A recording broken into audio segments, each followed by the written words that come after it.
ದೊಡ್ಡಬಳ್ಳಾಪುರ ಸೀರೆ ಸಂತೆ ಈ ಒಂದು ಶೀರ್ಷಿಕೆ ಅಡಿಯಲ್ಲಿ ಫೆಬ್ರವರಿ 20, 21, 22 ದೊಡ್ಡಬಳ್ಳಾಪುರ ಸೀರೆ ಬಗ್ಗೆ ಬೆಂಗಳೂರಲ್ಲಿರುವಂತಹ ಮಹಿಳೆಯರಿಗೆ ಇದನ್ನ ಪರ್ಚೇಸ್ಬೇಕು. 25 ಕೋಟಿ ವೆಚ್ಚದಲ್ಲಿ ಹೈಟೆಕ್ ಸೀರೆಗಳ ಮಾರುಕಟ್ಟೆ.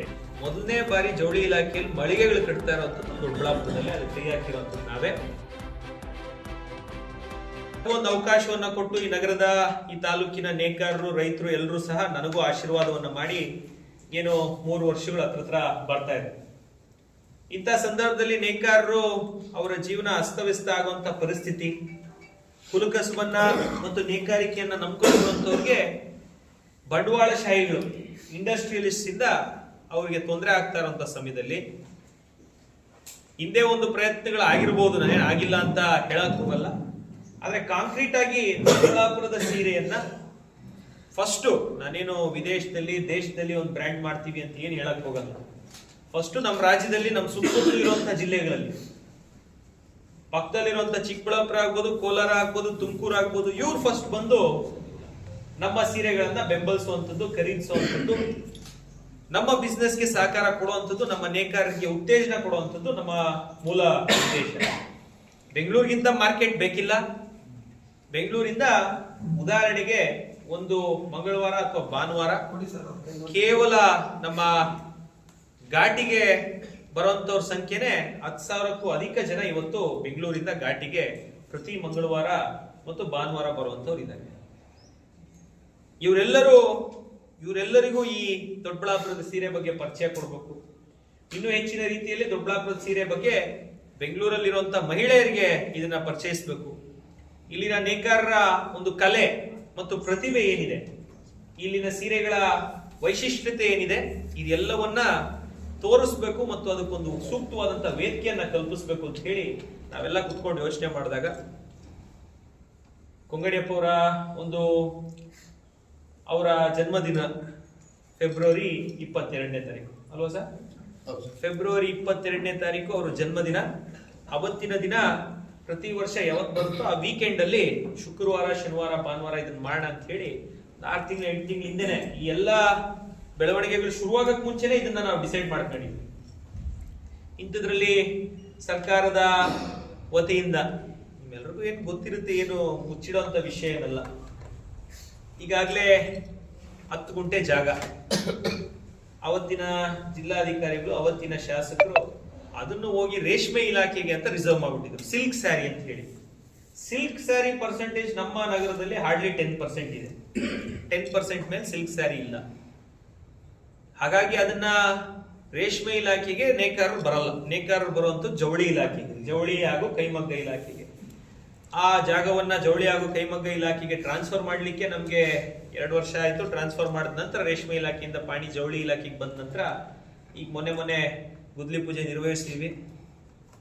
ಎಲ್ಲರೂ ಇದ್ರು, ಮಾನ್ಯ ಉಸ್ತುವಾರಿ ಸಚಿವರು ಬಂದಿದ್ರು. ನನ್ನ ವೈಯಕ್ತಿಕವಾಗಿ ನಂದು ಅಂತ ಹೇಳಕ್ಕಾಗಲ್ಲ, ನಮ್ಮ ತಾಲೂಕಿನ ಜನತೆ ಶಾಸಕರಾಗಿ ಮಾಡಿರೋದ್ರಿಂದ ಶಾಸಕರ ಪ್ರದೇಶಾಭಿವೃದ್ಧಿ ನಿಧಿಯಿಂದನೇ ಅದಕ್ಕೆ 50 ಲಕ್ಷ. ಬಯಲುಸೀಮೆ ಅಭಿವೃದ್ಧಿ ಪ್ರಾಧಿಕಾರದ 3 ವರ್ಷದಲ್ಲಿ 30% ಅದರಲ್ಲಿ ನೀವು ಚೆಕ್ ಡ್ಯಾಮ್ ದುಡ್ಡು ಕೊಡ್ಲೇಬೇಕು. 35 ಲಕ್ಷ ಕೊಡ್ತಾರೆ 1 ವರ್ಷದಲ್ಲಿ. ಅದರಲ್ಲಿ 1,05,00,000 ಬಂದಿದ್ರಲ್ಲ, ಅದರಲ್ಲಿ ಒಂದು 50 ಲಕ್ಷ ಅದಕ್ಕೆ ಹಾಕಿ, ಇದ್ರ ಜೊತೆಗೆ ಈಗ CM IDP ಅಂತ ಮುಖ್ಯಮಂತ್ರಿಗಳ ಮೂಲ ಸೌಕರ್ಯಗಳ ಅಭಿವೃದ್ಧಿ ನಿಧಿ ಅಂತ ಹೇಳಿ ಕೊಟ್ಟಿರುವಂತ 25 ಕೋಟಿಯಲ್ಲಿ ಎಸ್ಟಿಮೇಟ್ ಅಲ್ಲಿ ಮತ್ತೆ ಅದರಲ್ಲೂ 1.5 ಕೋಟಿ ಸೇರಿಸಿದೀನಿ. ಒಟ್ಟು 2.5 ಕೋಟಿ ವೆಚ್ಚದಲ್ಲಿ 15 ಮಳಿಗೆಗಳು, 14ರಿಂದ 15 ಮಳಿಗೆಗಳು ಬರೋ ರೀತಿಯಲ್ಲಿ ನಮ್ಮ DYSP ಆಫೀಸ್ ಎದುರುಗಡೆ state highway Yelahanka to Hindupur ಹೈವೇಯಲ್ಲಿ ಇವತ್ತು ಮಳಿಗೆಗಳನ್ನ ಕಟ್ಟಿಸ್ತಾ ಇದ್ದೀವಿ. AC ಮಾದರಿಯಲ್ಲಿ ಏನು ಕಂಚಿಯಲ್ಲಿ ಹೋದ್ರೆ ಯಾವ ರೀತಿ ಸೀರೆಗಳು ಸಿಗ್ತವೆ, ಬಜಾರ್ ಇದೆ. ಧರ್ಮಾವರಂಗೆ ಹೋದ್ರೆ ಯಾವ ರೀತಿ ಬಜಾರ್ ಇದೆ.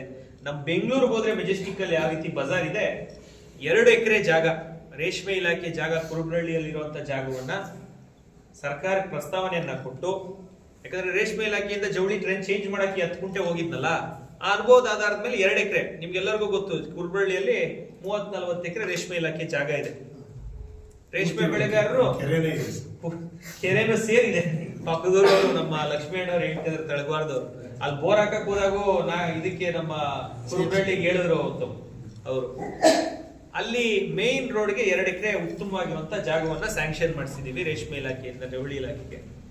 ಈ ಬಜೆಟ್ ಅಲ್ಲೇ 25 ಕೋಟಿ ಕೊಟ್ಟು ಕಂಪ್ಲೀಟ್ AC ಮಾಲ್ ರೀತಿಯಲ್ಲಿ ನೇಕಾರರಿಗೆ ಒಂದು ಮಾರುಕಟ್ಟೆಯನ್ನು ಸೃಷ್ಟಿ ಮಾಡಬೇಕು ಅಂತೇಳಿ ಜವಳಿ ಇಲಾಖೆ DD ಕಡೆಯಿಂದ, DC ಕಡೆಯಿಂದ, ನಾನು ಇಲಾಖೆ ವತಿಯಿಂದನೂ ಕೊಟ್ಟಿದ್ದೀನಿ.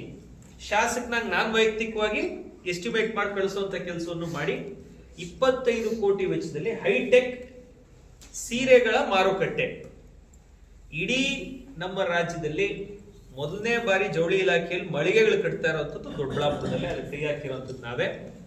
ಆ ಮಳಿಗೆಗಳನ್ನ ನೇಕಾರರಿಗೆ ಕೊಡಬೇಕು ಅಂತ ಹೇಳಿ ರೆಸಲ್ಯೂಷನ್ ಅನ್ನ ಮಾಡಿದೀವಿ. ಈ ರೀತಿಯಲ್ಲಿ ನೇಕಾರರ ಪರವಾಗಿ ಇನ್ನೊಂದು ಹೆಜ್ಜೆ ಮುಂದೆ ಹೋಗಿ ಈಗ ದೊಡ್ಡಬಳ್ಳಾಪುರ ಸೀರೆ ಸಂತೆ ಈ ಒಂದು ಶೀರ್ಷಿಕೆ ಅಡಿಯಲ್ಲಿ ಫೆಬ್ರವರಿ 20, 21, 22 ಶುಕ್ರವಾರ 20ನೇ ತಾರೀಕು, ಶನಿವಾರ 21ನೇ ತಾರೀಕು, ಭಾನುವಾರ 22ನೇ ತಾರೀಕು ದಿವಂಗತ ಕೊಂಗಡಿಯಪ್ಪನವರ ಸ್ಮರಣಾರ್ಥಕವಾಗಿ ಈ ಒಂದು ಸೀರೆ ಸಂತೆಯನ್ನ ಹಮ್ಮಿಕೊಳ್ಳಲಾಗ್ತಿದೆ. ಸೀರೆ ಸಂತೆಗೆ 20ನೇ ತಾರೀಕು ಉದ್ಘಾಟನೆ ಇರುತ್ತೆ ಸಂಜೆ, ಶುಕ್ರವಾರ ಸಂಜೆ ಉದ್ಘಾಟನೆ.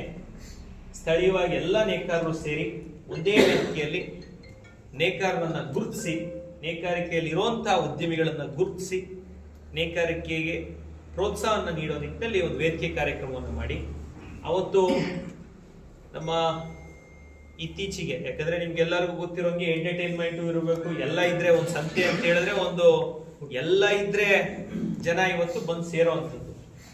ಆ ರೀತಿಯಲ್ಲಿ ಬೆಂಗಳೂರಲ್ಲಿ ಬೇಕಾದಷ್ಟು ನಡೀತವೆ. ಎಲ್ಲವನ್ನ ಇಟ್ಕೊಂಡು ಬಿಗ್ ಬಾಸ್ ಅಲ್ಲಿ ಇತ್ತೀಚೆಗೆ ಗೆದ್ದಿರುವಂತಹ ಗಿಲ್ಲಿ ಅವರು ಗೆಸ್ಟ್ ಆಗಿ ಬರ್ತಾರೆ. ಇತಿಹಾಸಕಾರರು ಧರ್ಮೇಂದ್ರ ಅವರನ್ನು ಕರೆಯುವಂತ ಪ್ರಯತ್ನ ನಡೀತಾ ಇದೆ. ಇದ್ರ ಜೊತೆಗೆ ನೇಕಾರಿಕೆಯಲ್ಲಿರುವಂತಹ ಕೆಲವು ಹೀರೋಯಿನ್ಗಳನ್ನ ಈಗಾಗಲೇ ಒಂದು ಪಟ್ಟಿಯನ್ನ ಮಾಡ್ಕೊಂಡಿದೀವಿ. ಅಂದ್ರೆ ಆ ಹಿನ್ನೆಲೆಯಿಂದ ಬರುವಂತವ್ರು ಅವ್ರಿಗೂ ಕರೆಯುವಂತಹ ಇದಿದೆ. ಮತ್ತು ಒಂದು ಸವಾರಿ ಅಂತ ಹೇಳಿ ಒಂದು ಬ್ಯಾಂಡ್ ಇದೆ, ಅವ್ರ ಪರ್ಫಾರ್ಮೆನ್ಸ್ ಇರುತ್ತೆ. ಶುಕ್ರವಾರ ಉದ್ಘಾಟನೆಗೆ ವೇದಿಕೆ ಕಾರ್ಯಕ್ರಮ ಇರುತ್ತೆ. ಶನಿವಾರ ಬೆಳಗ್ಗೆಯಿಂದ ಹಿಡಿದು ಈಗ ಸದ್ಯಕ್ಕೆ 54 ಮಳಿಗೆಗಳಿಗೆ ನಾವು ರಿಜಿಸ್ಟ್ರೇಷನ್ ಅನ್ನ ಮಾಡ್ಕೊಂಡಿದ್ದೀವಿ. 54 ಸೀರೆ ಮಳಿಗೆಗಳೇ.